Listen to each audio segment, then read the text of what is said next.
Hey guys, welcome to your channel In Focus Study. In this video, we will discuss some most important questions of EHI 06 जो कि हमारा Japan और China relation के लिए regarding होता है ये सब्जेक्ट। ठीक है, काफ़ी इजी नहीं बोलेंगे क्योंकि देखो जिनको हिस्ट्री में इंटरेस्ट है उनके लिए तो इजी सब्जेक्ट है, जिनको नहीं है उनके लिए थोड़ा सा टफ हो सकता है।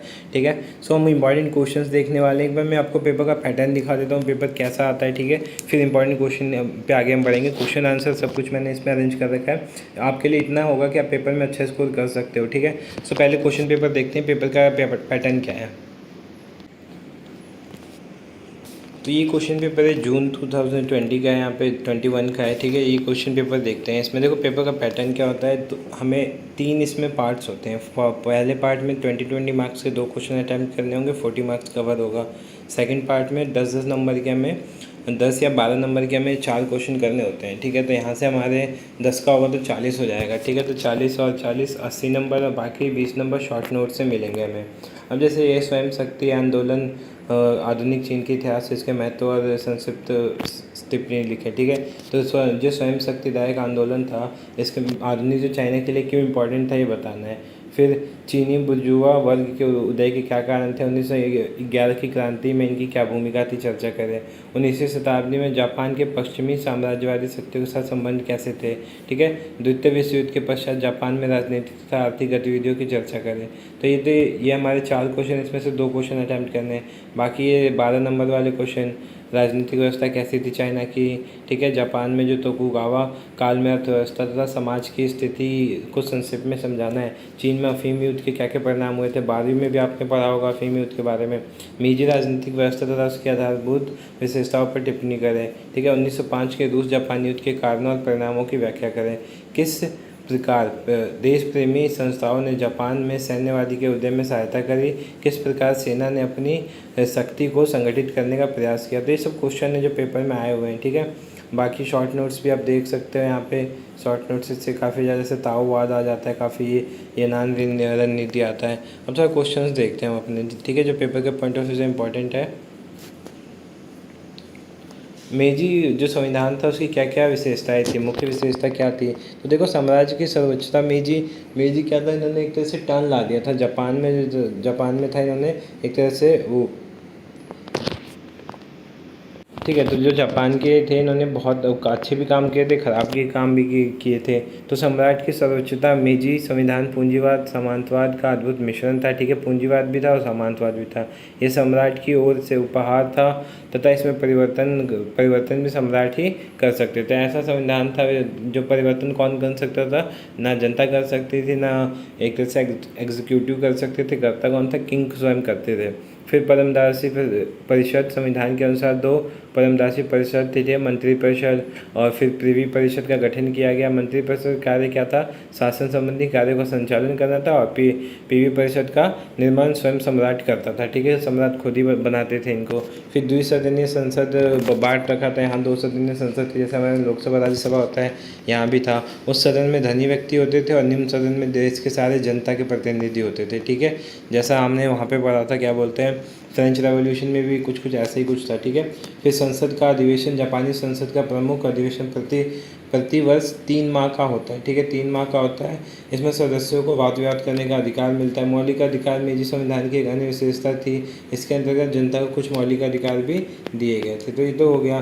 फिर जापान में बौद्ध धर्म के विकास को रेखांकित करें। ठीक है, जापान में बौद्ध धर्म का विकास कैसे हुआ था, ये अच्छा क्वेश्चन है। ठीक है, इसको आप देख सकते हो। जैसे जापान में बौद्ध धर्म लगभग 6वीं ईसा पूर्व में प्रचलित था।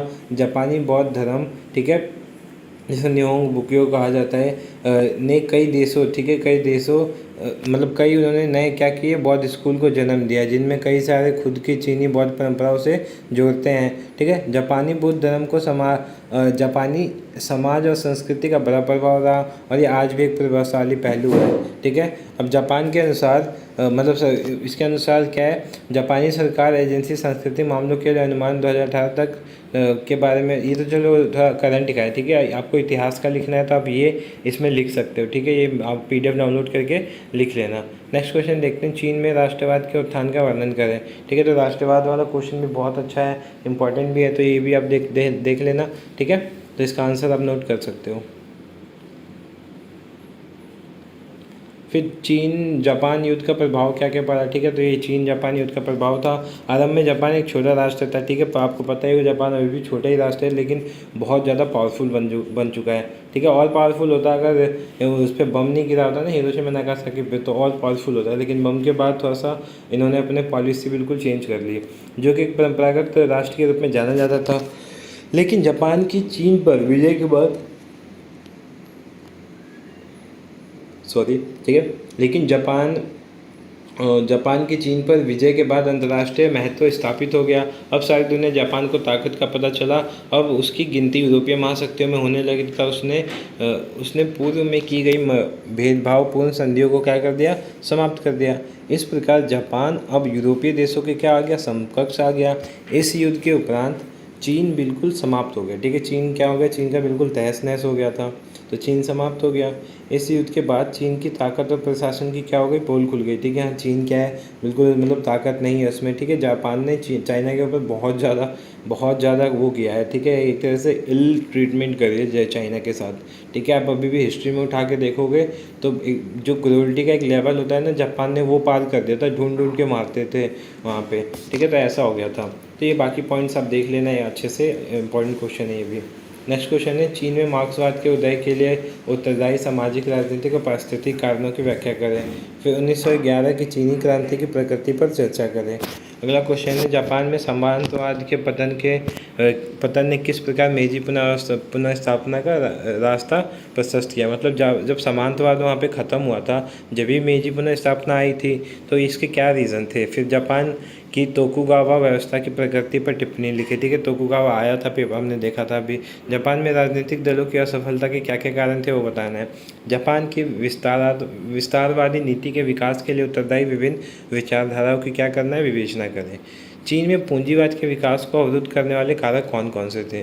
1949 में चीन क्रांति की सफलता में कम्युनिस्ट पार्टी की क्या भूमिका थी, ये बताना है। चीन में 1919 में फोर्थ आंदोलन के महत्व की चर्चा करें। 19वीं सदी में चीन विदेशी शक्तियों द्वारा हस्तक्षेप की प्रकृति की विवेचना करें। चीनी बुर्जुआ वर्ग के विकास और महत्व पर टिप्पणी लिखी, ठीक है। तो ये भी इंपॉर्टेंट है, ये हमने पीछे भी देखा था प्रीवियस ईयर वाले क्वेश्चन में।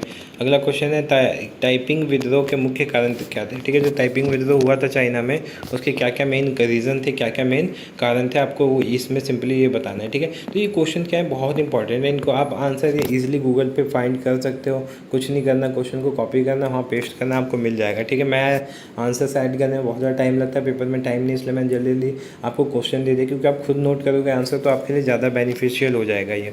नेक्स्ट क्वेश्चन देखते हैं, द्वितीय विश्व युद्ध के बाद जापान को तीव्र आर्थिक विकास के मार्ग पर ले जाने वाले कारकों का वर्णन करें, ठीक है। जैसे दूसरा विश्व युद्ध हुआ तो जापान इतनी तेज़ी से विकसित कैसे हो गया। ऑब्वियस सी बात है, मान लो भाई, तो उनके ऊपर एक दो न्यूक्लियर बम गिराए गए थे। आप कमेंट में बता सकते हो न्यूक्लियर बम का नाम क्या था। एक का मैं बता देता हूँ, लिटिल बॉय था, ठीक है। एक का नाम क्या था, लिटिल बॉय। गिराया कहाँ पे था, जापान के हिरोशिमा नागासाकी पर। तो दूसरे बम का नाम क्या था, वो आप कमेंट करके बता सकते हो। देखता हूँ किसी को पता है कि नहीं पता, ठीक है। तो ये था कि जब उस पर बम गिरा तो अर्थव्यवस्था वहाँ की ख़राब हो गई बिल्कुल। एक तो युद्ध चल रहा था पहले से, बम भी गिरा, तो अर्थव्यवस्था को इन्होंने इतनी जल्दी रिकवर कैसे कर लिया, इसका रीज़न बताना है, ठीक है। बहुत अच्छा क्वेश्चन है ये। चीन में राष्ट्रवाद के उदय की चर्चा करें, हमने ऊपर क्वेश्चन देख लिया था आंसर। चीन में अफीम युद्ध के क्या क्या प्रभाव थे, ठीक है। अफीम युद्ध के कारण क्या थे, क्या प्रभाव थे, ये दोनों इंपॉर्टेंट क्वेश्चन है, प्रीवियस ईयर में कई बार आ रखा है क्वेश्चन। नेक्स्ट है, मीजी संविधान की विशेषता बताई, हमने ऊपर डिस्कस कर लिया। जापान में राजनीतिक दलों की असफलता के क्या कारण थे, ठीक है। जापान में जो राजनीतिक दल थे उनकी असफलता के क्या क्या कारण थे।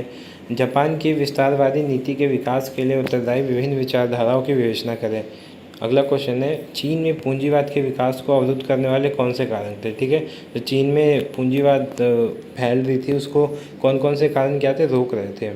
अगला क्वेश्चन है, टाइपिंग विद्रोह के मुख्य कारण क्या क्या थे, ठीक है। जो टाइपिंग विद्रोह था उसके क्या क्या मुख्य कारण थे। तो ये हमारे कुछ इंपॉर्टेंट क्वेश्चंस थे जो पेपर के पॉइंट ऑफ व्यू से बहुत ज़्यादा इंपॉर्टेंट है, ठीक है। इसकी पीडीएफ आपको कल तक मिल जाएगी। कल तक क्या, जैसे वीडियो अपलोड करूँगा 1-2 घंटे बाद पीडीएफ डाल दूँगा। मैं कोशिश ये करना आपकी पीडीएफ, क्योंकि देखो पीडीएफ लेके आप रख लोगे नहीं पढ़ पाओगे, तो आप ये जैसे वीडियो देखते देखते क्वेश्चन नोट करो, आप जल्दी नोट भी कर लोगे और समझ में भी आ जाएंगी चीज़ें थोड़ी बहुत, ठीक है। आप रिलेट कर सकते हो उन चीज़ों से, ठीक है। तो अगर वीडियो अच्छी लगे तो वीडियो को लाइक करना, चैनल को सब्सक्राइब करना फॉर फर्दर इन्फॉर्मेशन। मिलते हैं नेक्स्ट वीडियो में। Thank you so much for watching this video.